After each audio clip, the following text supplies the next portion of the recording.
moves is when you say this was about white supremacy, the power of whiteness, people say, well, what about Barack Obama being Mitt Romney? What about Barack Obama being John McCain? And what about it's somewhere in the neighborhood of 8 million people that voted for Barack Obama and then turned around for Donald Trump? Like, how could race be the thing that's motivating?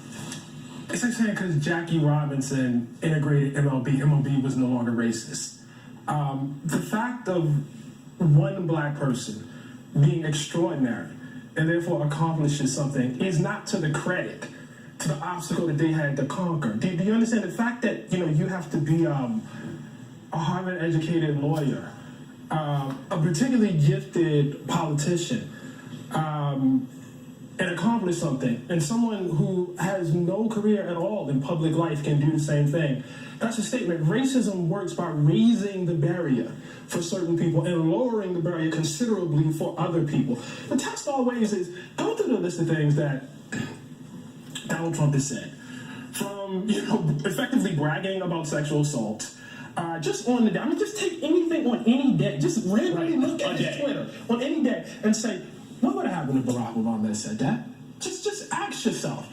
And if you can construct a world in which Barack Obama can get away with saying all those things and being president, well, I mean, you're better than me because I don't have those powers of imagination. It's not even. I mean, you make this point in the article. The mind is brought up short before one can get to the counterfactual of a tape leaking of Barack Obama saying you just grab them by and they let you do it because you're a star and being elected because it's not even he couldn't be senator. I mean, he would never.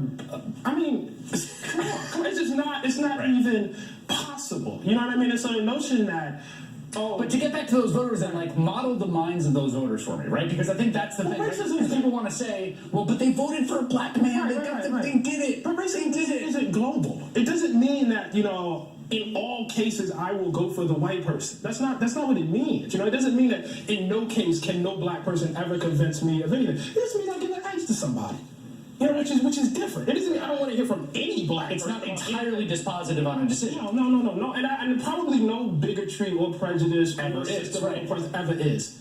I mean, I always talk about, France, before the Nazis come and before they ship off X number of Jews, God knows how many, they had Leon Blum as prime minister. I mean, does that mean there was no anti-Semitism, in France? No one would ever make that case, So then the next question. If had Hillary won, I would not then make the case that sexism was somehow banished from the United States. I mean, you just wouldn't do that. That wouldn't be how that argument would work.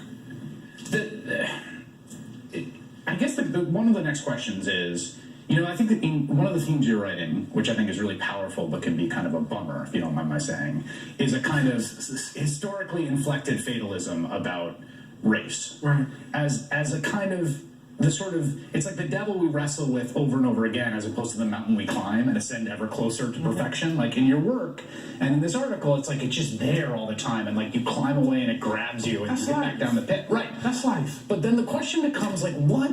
Okay, fine, right? So that's the world we have, and Donald Trump, you see, cracked open the amulet to sort of use this power of this appeal. Right. Now what? You struggle against it. I mean, that life is always a problem. In every epic of history, life has always been a problem. In this particular epic of history, in fact, our problems are a lot better than most people's. But it's still a problem. And so, there's this notion that by pointing out that white supremacy is at the core of this country, always has been, that you can't imagine this country without a particular strain of anti-black racism, that somehow is a bummer. And I don't mean it's about you personally. No, I mean, but I think it reflects a kind of immaturity of the mind, of the intellect. Because the idea is, unless you're telling me some sort of fairy tale or bedtime story in which, Prince Charming conquest at the end and everything is okay, I don't want to hear from you. And that's not life. Right, but life's a problem. I totally agree. But then there's a practical question. And I know, and you and I have had this conversation off air, so this is something we talked about. And I think, you say, look, I'm not a political organizer, I'm not running for office, I'm not the person who's going to...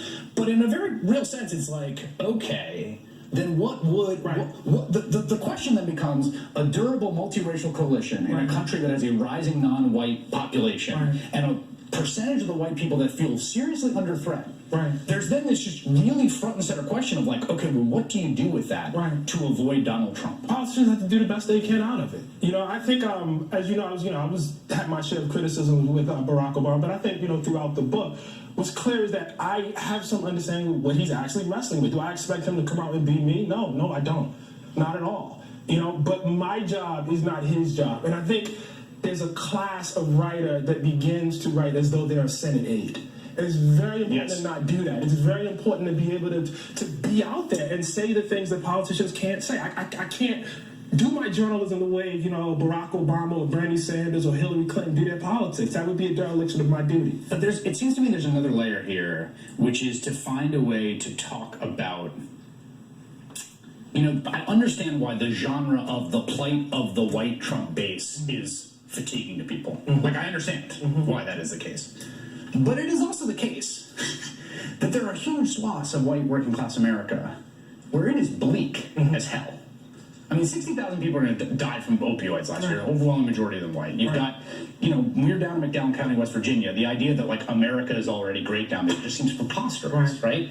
And so there's this question of, like, how do you talk to that in a way that is not eliding whiteness and its power, but is real about, like, because I think what ends up being the message that people hear is, like, you're doing okay because you're white. Right.